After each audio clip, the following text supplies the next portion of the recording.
మనం వైజయంతి టాక్స్లో కృష్ణుడి గురించి ఒక మంచి మాట చెప్పుకుంటున్నాము. మంచి కథలు ఉన్నాయి, ఓలేడన్ని కథలు ఉన్నాయండి.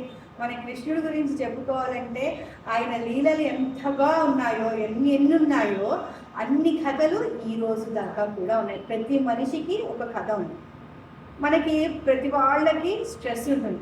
నా స్ట్రెస్ బస్టర్స్ నేను చక్కగా బాల్తో ఆడుకుంటూ ఉంటాను. బోలెడంత స్ట్రెస్ ఉంటుంది. కానీ ఆ స్ట్రెస్ని మనం ఎంత మన మనసులోకి తీసుకుంటాము, చాలా చాలా ఎక్కువ తీసుకుంటాం. దానివల్ల అనారోగ్యాలు కూడా వస్తుంటాయి.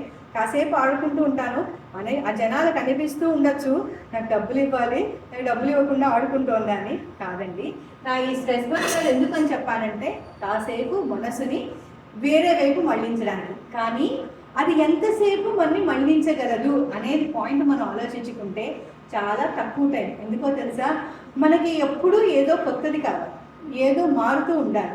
అలా మారుతూ ఉండడంలో కాసేపు బాల్, కాసేపు కంప్యూటరు, కాసేపు మొబైల్లో గేము, ఇవన్నీ కాకుండా మనం ఒకటే ఒక వ్యాపకం, ఒక డైవర్షన్ పెట్టుకున్నాం అనుకోండి, అది మనకి ఎప్పుడు ఎల్లవేళలా మనని రక్షిస్తుంది.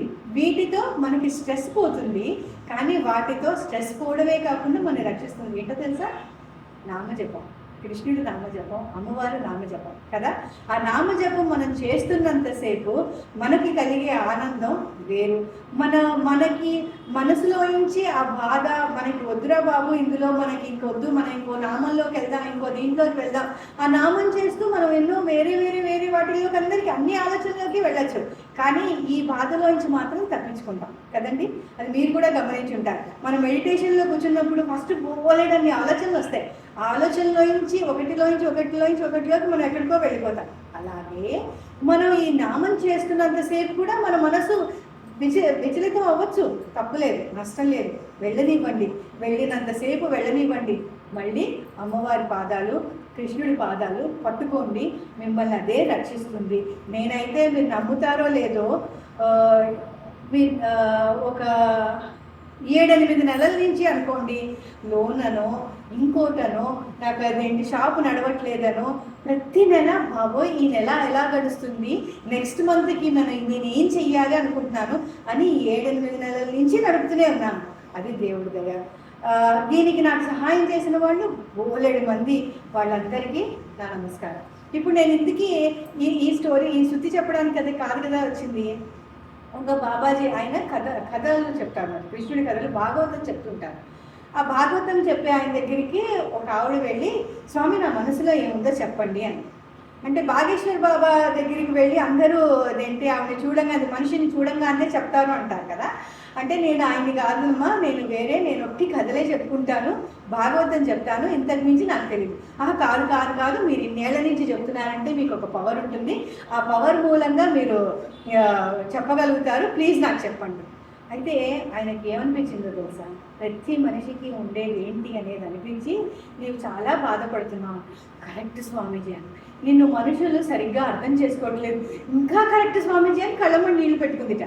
ప్రతి మనిషికి బాధ అనేది ఉంటుందండి. ప్రతి మనిషిని అర్థం చేసుకోవడం చాలా కష్టం. ఎందుకు అనంటే మన మనసులో ఏముంది అనేది ఎదుటివాడికి అర్థం అవ్వడం చాలా కష్టం. అందుకని ఏదున్నా మనసు విప్పి మాట్లాడుకోవడంలో ఉన్నంత ఉత్తమమైన ఇది వేరే ఏది ఉండదు. మనం చాలా ఫస్ట్ మనకి థాట్ ఏమొస్తుంది తెలుసా, నెగిటివ్.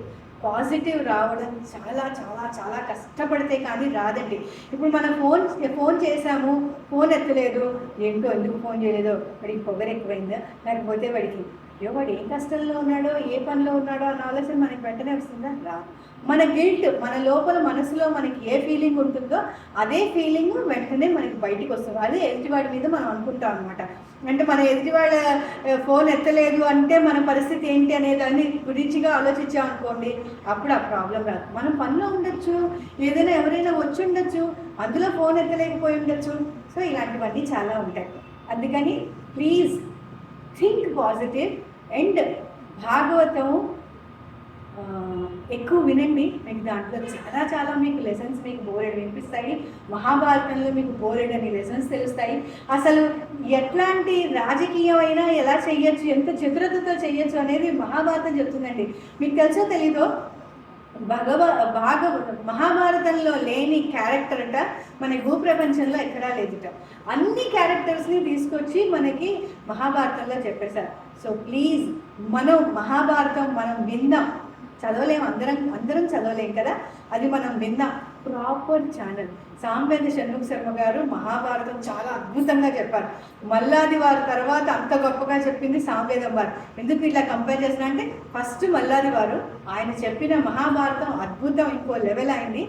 అంతే కరెక్ట్గా, అంతే ఫోర్స్గా, అంతే యాక్యురసీగా ప్రతి మాట ప్రతి పద్యం. అంటే అదే మల్లాది వారు చెప్పింది వ్యాస మహాభారతం, ఈయన చెప్పింది వ్యాస మహాభారతం. మధ్యలో వచ్చిన వాటిని వేటిని ఫాలో అవ్వలేదు. సో వాళ్ళిద్దరిది విన్నాము, మనం లైఫ్లో చాలా నేర్చుకుందాం. థ్యాంక్ యూ సో మచ్ అండి. ప్లీజ్ మా ఛానల్ని, వైజయంతి టాక్స్ ఛానల్ని like and subscribe. Thank you.